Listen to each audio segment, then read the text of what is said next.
What's good? It's Woog. We have a former super middleweight champion taking on a former light heavyweight champion up at a cruiserweight catchweight of 190. We've got Gilberto Zurdo Ramirez, 44 wins and 1 loss, taking on Joe Smith Jr., 28 wins and 4 losses. Gilberto Ramirez was kind of one of those up-and-comers who people were waiting to see get in the ring with some of the best fighters in the sport, but he quietly built up this like 40-something-0 record with his best opponents being Jesse Hart, maybe Maxim Vlasov, the same Maxim Vlasov that gave Joe Smith Jr. life and death. That's how Joe Smith Jr. captured a share of the light heavyweight title, and maybe, I don't know, an old Arthur Abraham.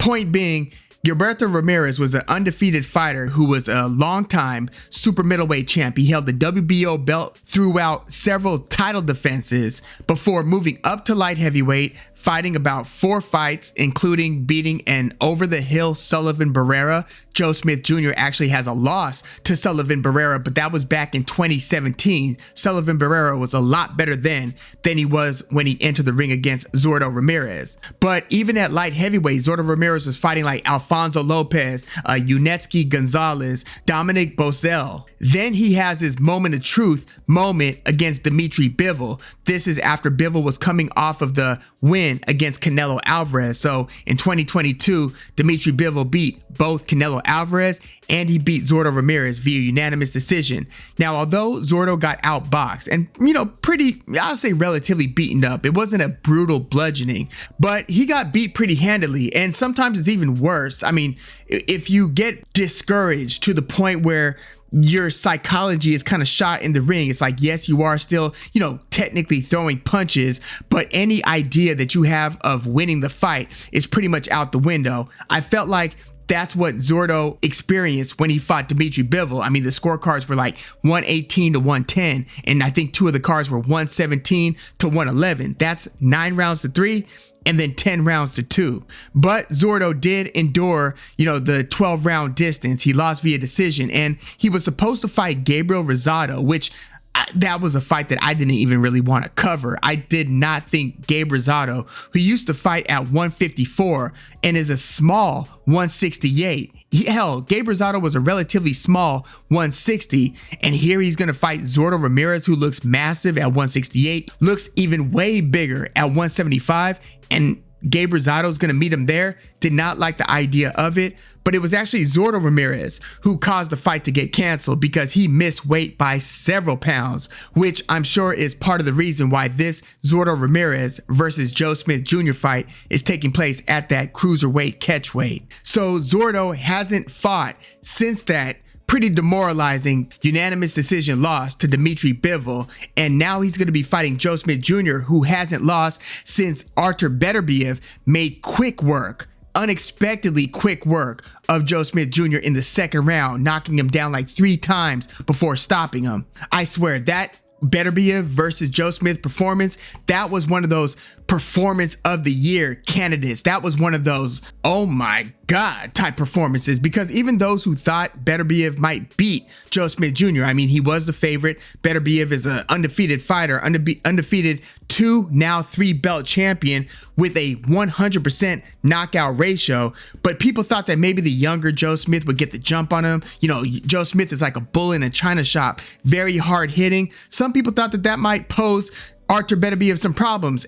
Quite frankly, a lot of the same problems that Anthony Yarde presented for Beterbiev, I think we expected from Joe Smith Jr., but no, it became abundantly clear very quickly. I think towards the end of the first round, Timothy Bradley said, "School's in session, people." Like, that was when Joe Smith Jr. first got caught and dropped to a knee towards the end of the first round. So Joe Smith Jr. got totally outclassed, obliterated. Again, that was one of those pretty shocking, well, damn performances from Artur Beterbiev. But you know what's crazy? It's been 7 years since Joe Smith Jr. hit the map with that super big upset win over Andres Fonfara. That was like a first round obliteration. Fonfara was a good fighter. I remember he gave then champion Adonis Stevenson a good fight. Fonfara was one of the first people if not the first, one of the first to beat Julio Cesar Chavez Jr. And Joe Smith Jr. came in like a huge underdog and stopped Fanfara in the first round in Chicago, Illinois, which has like a big Polish population. So that was a Fanfara friendly crowd. And yeah, Joe Smith Jr. pretty much shocked at least, you know, the hardcores when he stopped Fanfara in the way that he did it. His very next fight was against the then 50 or 51 maybe year old Bernard Hopkins. And this was a fight that was tough to watch. You know, Bernard Hopkins was pretty much in every fight that he's ever partaken in, like being in it, in that he might or might not be winning the fight. I would say up until the time that he fought Sergey, then the Crusher, Kovalev, that was like the first fight that I saw Bernard Hopkins get handily beat, because the other losses that Hopkins endured, except for maybe way back in the day, that first loss against Roy Jones Jr., Hopkins's loss were like close, split decision, could go either way types of losses, like the two against Jermaine Taylor or a very close fight against Joe Calzaghe. Well, when Bernard Hopkins fought Joe Smith Jr., the young buck just pretty much had him up against the ropes way too much. There wasn't any amount of craft that the 50 or 51-year-old Hopkins had left to be able to keep this young buck off of him. Joe Smith Jr. came in pretty much guns blazing. Again, bull in a china shop, different style than say Derek Chisora, but it is a very hard charging, you know, use the jab only to set up devastating power punches so you could just kind of pin the opponent up against the ropes, let both hands go type of approach. Joe Smith Jr. ended up knocking Bernard Hopkins out of the ring through the top and the middle rope. Bernard Hopkins slid out of the ring upside down. He ended up looking like an exclamation point. It was pretty much sad to see, because we had a legend in Hopkins literally upside down outside of the ring, and then kind of, you know, when he finally, you know, made it back right side up, he was looking up in the ring like there was some foul committed, or he didn't understand what the call was, that he had just been TKO'd in the 8th round. I think he might have said that his, you know, shoulder got hurt falling out of the ring too, something like that. It was a bizarre scene, but Joe Smith Jr. knocked Bernard Hopkins out of the ring. And again, for a long time B-Hop fan, that was tough to watch. So, you know, Joe Smith Jr. by this time is definitely on the map. They're like, I don't know how good he could be against, you know, the best of the best, but if you're not on your game or you don't have totally elite skills, Joe Smith Jr. is going to be a problem. And he actually lost his next fight in a fight where he broke his jaw against Sullivan Barrera. Again, this was around 2017. He then knocks Melvin Russell out in the first round.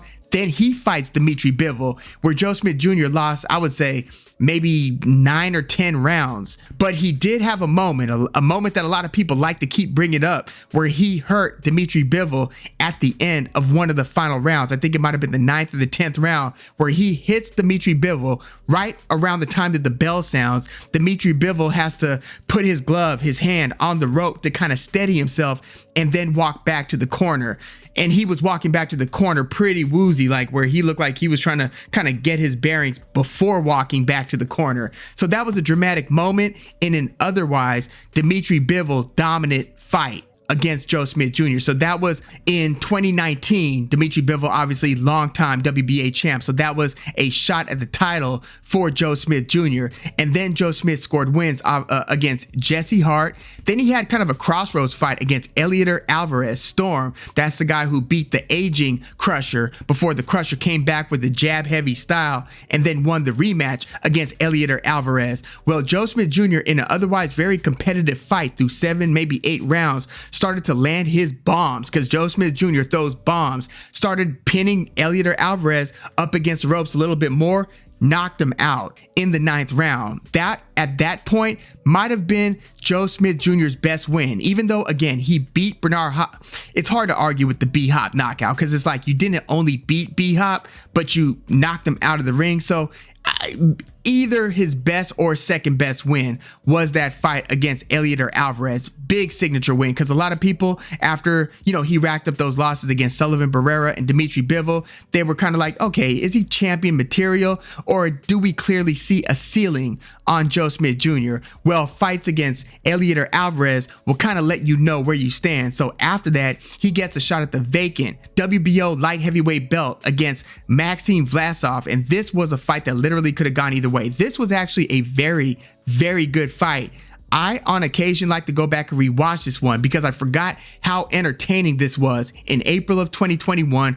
And Maxim Vlasov, I kind of thought might have edged that fight. I mean, it really could have gone either way. There were a lot of ebbs and flows. Maxim Vlasov was a cleaner boxer, a sweet scientist. Like Maxim Vlasov retired, maybe a year or so after this fight against Joe Smith Jr. I really wanted to see Vlasov get matched up against another elite or near elite fighter or two before he called it a career, but he would have two more fights. He won against a lesser name, and then he got stopped by Dilmurad Satibaldiev. And so after that loss, he called it a career. But yeah, at the time that he fought Joe Smith Jr., he was a very good technician, and he was giving Joe Smith Jr. all kinds of problems. Joe Smith was running into a lot of shots, but Joe Smith Jr. really dug deep to make this a super competitive fight, started landing some, nice shots on Vlasov, started winning some of the rounds, started backing Vlasov up. Vlasov's movement started slowing down to where he had to get involved in several more exchanges than you would like to against a fighter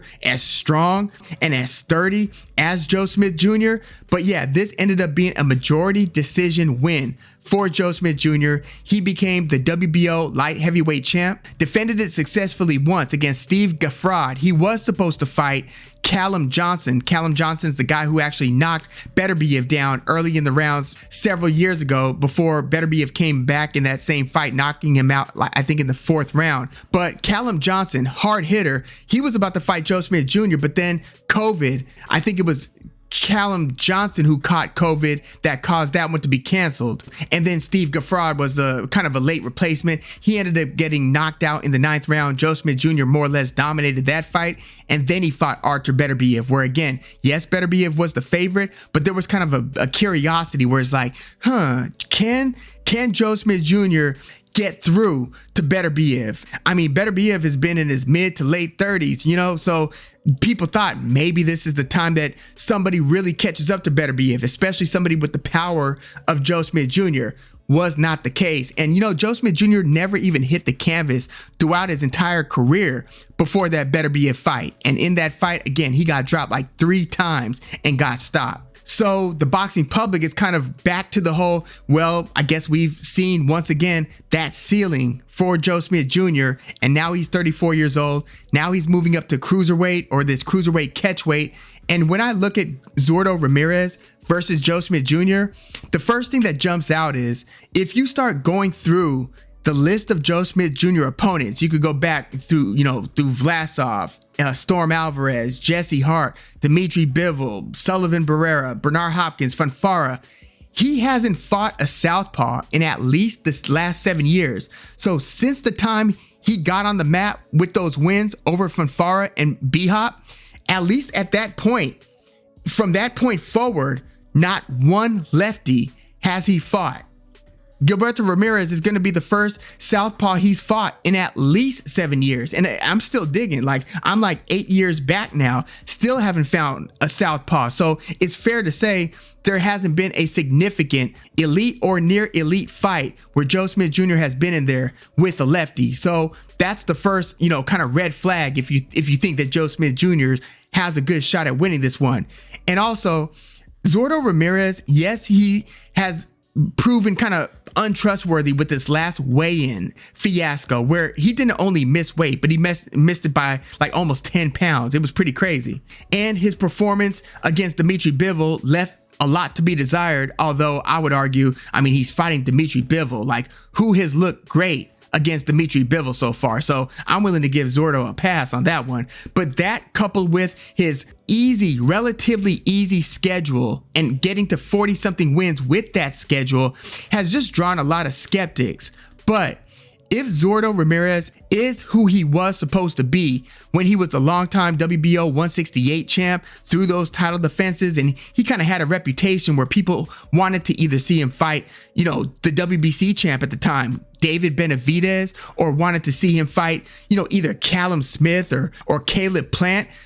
A lot of people wanted to see Zurdo against one of these top 168 guys. We just didn't get it. So if Zurdo is supposed to be the better technician between the two, which I do expect him to be, even though we have seen him in some slugfest, if you look at the way that he fought Uneski, Gonzalez. Like there was not a ton of craft in that one. Yuneski Gonzalez is a very stationary fighter, but so was Zurdo, and they just kind of traded bombs until Gonzalez finally wilted, but Zurdo was getting tagged in that fight. So looking at fights like that, I was wondering, man, is he as good and technical as he was billed at being when he was a giant down at 168? It's crazy to think that he made super middleweight for as long as he did. But yeah, if he's really an elite or near elite fighter, I mean, he's got 2 wins over Jesse Hart, and he beat Sullivan Barrera pretty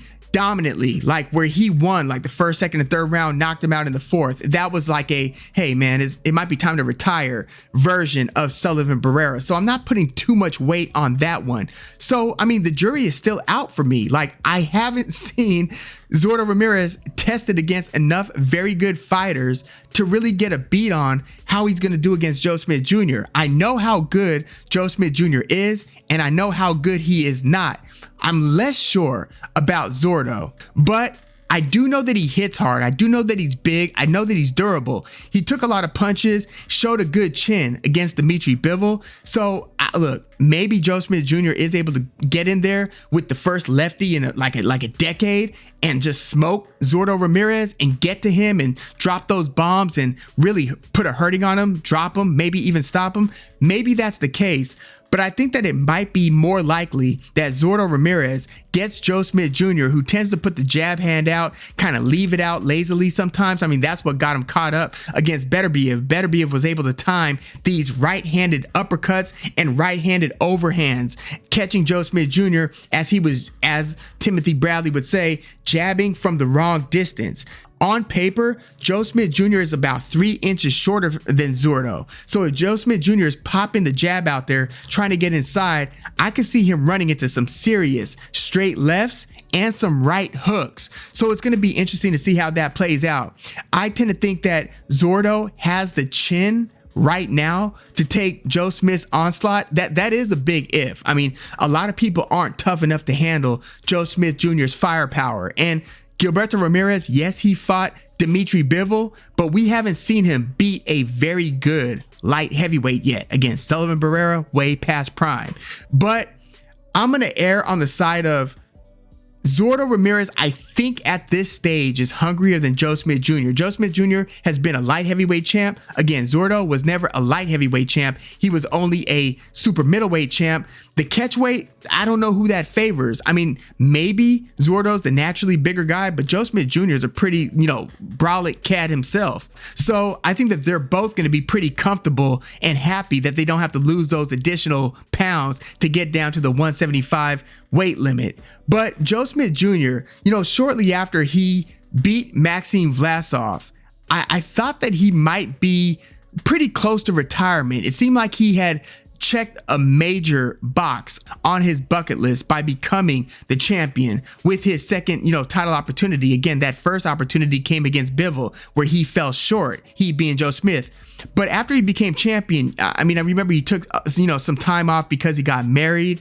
and he just seemed pretty happy. And I don't know if he's got the same approach to the sport, especially after that very one-sided, and I'm assuming to be pretty traumatic, knockout loss to Artur Beterbiev. Like, how do you recover psychologically from that to where you could convince yourself that you could be the best, or at least one of the best, again, and become a champion at some point again? So yeah, this is a big crossroads fight.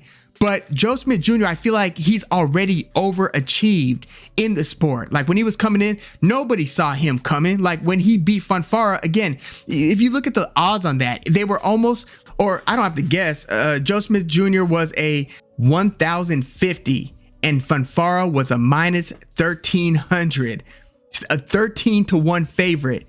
Nobody saw Joe Smith coming. So he, in my view, has already overachieved with wins over Bernard Hopkins, Maxim Vlasov, Elieter Alvarez. Like, he's got, and Andres Fonfara, he's got some good wins, Jesse Hart. Whereas Zurdo, I feel like he's almost underachieved given the reputation that he had for those years between like 2015 and 2018 at 168, people thought that he might really be the real deal. And holding on to that undefeated record for so long, like it just kind of gave him a glow, maybe undeservingly, but it feels like he hasn't really lived up to the potential at this point.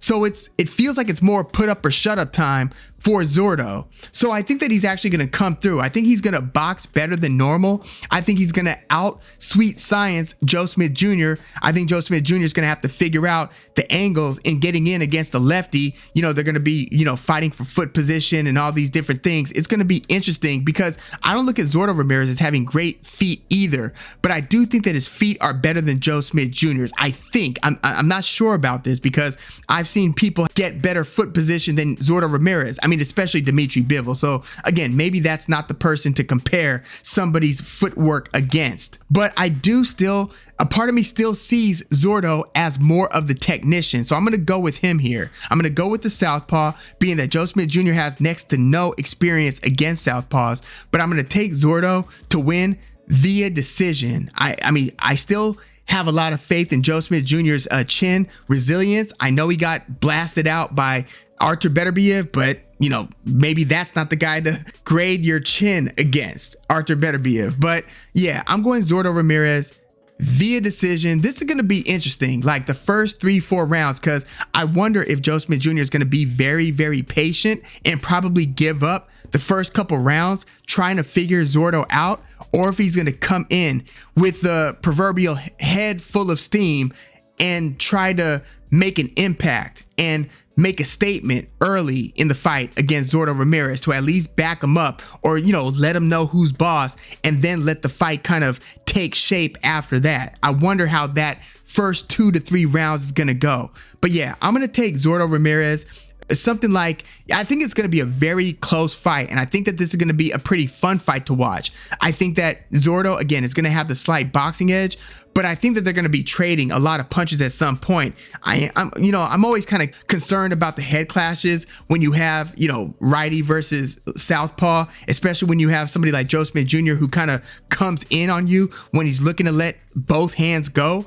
But I'm going to take Zurdo Ramirez via either like a 115-113 type scorecard, or maybe even a split decision or majority decision type of win. But I think that this is going to be his best win to date. I think that this is going to be the satisfying and somewhat affirming and validating win for Gilberto Ramirez. So yeah, let me know what you think of Zurdo Ramirez versus Joe Smith Jr.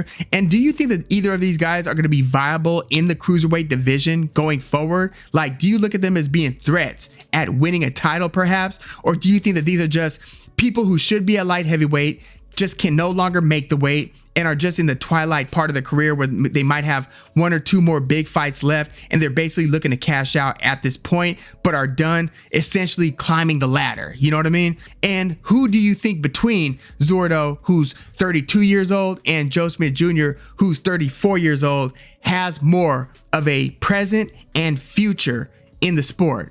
Let me know your thoughts in the comments. Please like the video, subscribe to the channel if you are into the fight talk. I'm Woog. Thanks for tuning in.